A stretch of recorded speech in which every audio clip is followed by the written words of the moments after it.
Ready? Start.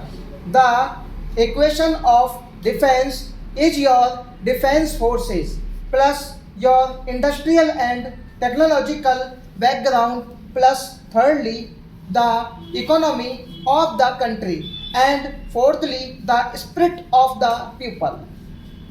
Looking at the countries of the world, there are only two at the present moment which may be termed from the military point of view, absolutely in the front rank. There are many other countries in between. Where do we come in the picture? Here we are, backward technologically and industrially, and yet, except for Japan, probably more industrialized at the present moment than any other country in Asia. I am leaving out the Soviet territories and even in regard to China, which is making great progress. I think it may well be said that at the present moment we are somewhat in advance. In some ways, industrially considered, certainly not in a military way. They have a huge army. We have a relatively small army, but I am talking about industrial development and not for other matters.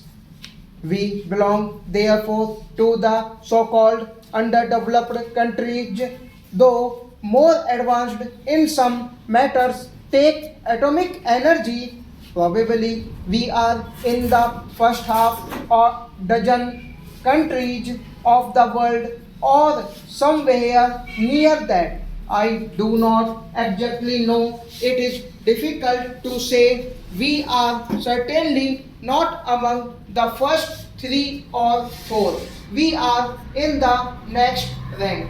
An honorable member, I am told, said, here, what is the good of your 5-year plans? You must concentrate on defense. That is a grave statement to make.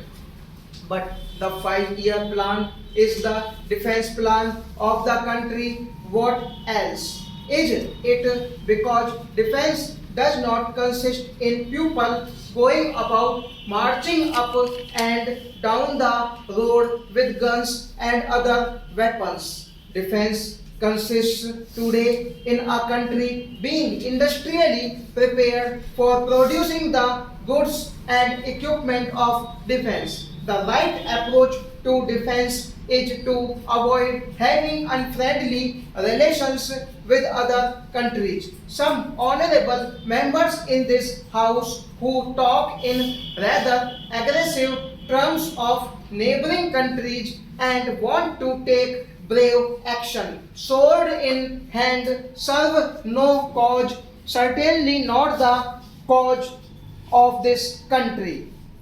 It is one thing for us to be perfectly prepared because, however peaceful our policy may be, no responsible government can take the risk of an emergency arising which it cannot face. This we have to keep in mind at all times. Then we come to the second aspect. The strength of a country develops by industrial growth, which implies the capacity to make weapons of war for the army, the navy, or the force. You cannot develop an isolated industry without a general background of industrial development. You cannot have a factory producing tanks in the absence of other industrial development in the country. A factory producing aircraft can be erected only if there is a large supply of technically trained people there. Our immediate object should be both from the point of view of economic development and that of defense to build up industry, heavy industry in particular.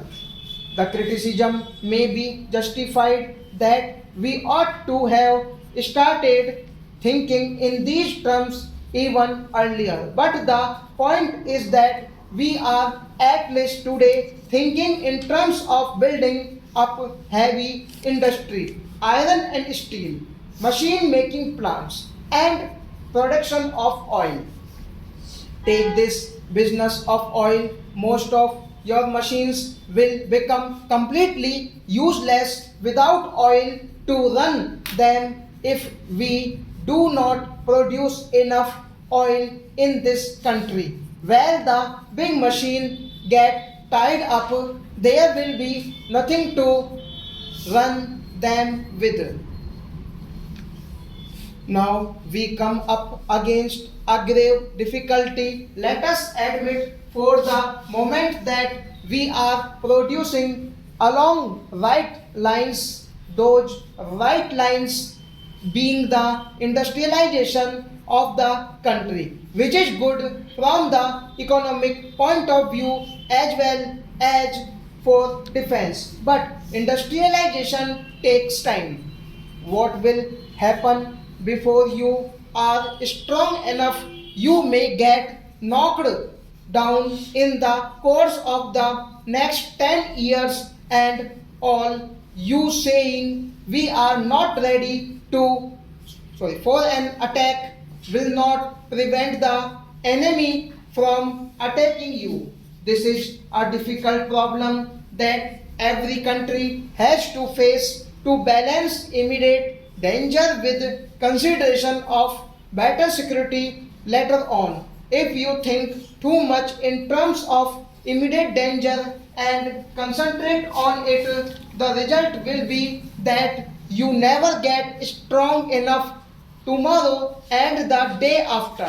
Your resources are being spent on not in productive wage, not in the growth of real strength, but in temporary strength which you buy or borrow from others. You get a machine from outside, you use it, and it does give you some temporary assurance, although it is not very great. But as I told you, if some part does goes wrong, you are helpless, and this difficulty has become even more real for us because of recent developments, more especially the military aid that has come in fairly considerable quantity to our neighbor country. I do not think that there is likelihood of war stop.